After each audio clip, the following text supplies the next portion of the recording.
Alors j'en ai eu plusieurs des difficultés, mais elles n'étaient pas de même ordre. On a eu des difficultés techniques, hein, les choses basiques, problèmes de réseau horaire quand on faisait des visios qui ne coïncidaient pas, problèmes de matériel, mais ça, c'était vraiment pas la plateforme, c'était le collège ou l'école où j'étais. Donc tout ce qui était technique, voilà, indépendant du e-twinning, on va dire. Par rapport au e-twinning même, je me suis rendu compte que souvent, je me mettais en contact avec d'autres professeurs qui avaient l'air intéressés au départ et qui finalement étaient moins intéressés que moi ou lâchaient un petit peu. L'une ou l'autre fois, je me suis retrouvée le bec dans l'eau avec des gens qui ont carrément voulu arrêter. Donc, conclusion, toujours avoir plus de 2 partenaires. Ça a été un gros souci, mais maintenant que je le sais, je m'arrange pour toujours avoir suffisamment de monde. Parce que c'est dommage, effectivement, si on ne peut pas.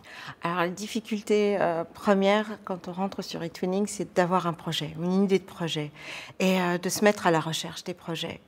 C'est pas simple. Alors, en général, quand on débute, on est plutôt dans le... On va aller choisir un projet. Mais il y en a tellement. Et se faire une idée de ce que les personnes qui proposent ces projets ont en tête.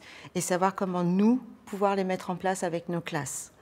En fonction de leur niveau, en fonction de leurs envies et en fonction de nos propres envies.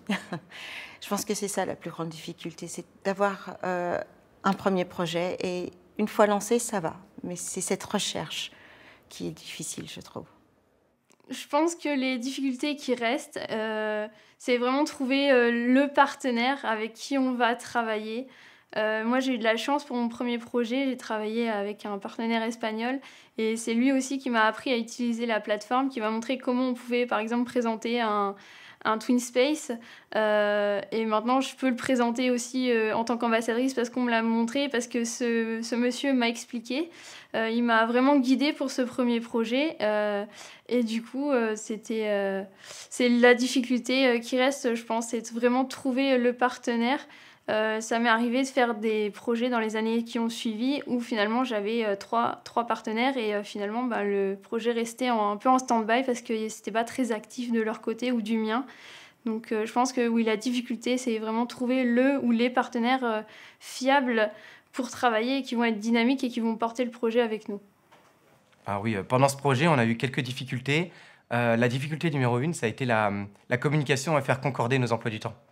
Donc on est plusieurs écoles, plusieurs pays. On n'a pas les mêmes emplois du temps. Certains pays travaillent l'après-midi, mais pas le matin. Certains le matin, pas l'après-midi.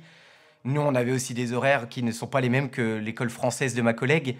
Donc ça a été très difficile de se dire, OK, on se donne un rendez-vous le vendredi 13 avril à 14h30, parce que tout le monde n'était pas présent. Ensuite, au niveau de la communication, il faut savoir qu'on est passé par différents outils pour pouvoir communiquer, car pour pouvoir se connecter à la plateforme, on n'a pas toujours des notifications en instantané. Vous voyez, donc pour moi qui suis je suis très sur mon téléphone, très dans le moment, j'ai un message, je réponds. Si je ne pense pas à me connecter sur mon compte eTwinning et donc à voir que j'ai une notification qui me dit que j'ai un message, je vais rater le message. Donc c'était peut-être le petit souci qu'on a eu, au début en tout cas, c'était le petit manque de communication. Étant donné qu'on était débutant aussi, on savait pas trop, on n'avait pas trop envie de pousser les autres partenaires à en faire trop, parce que nous on voulait faire au mieux pour notre curriculum. Mais ça s'est vite réglé en fait, parce que on a le droit d'utiliser tous les outils qu'on veut, tant que dans le TwinSpace apparaissent ceux qui sont légaux et officiels. Donc on est passé par différentes plateformes pour pouvoir communiquer et ça s'est vite arrangé.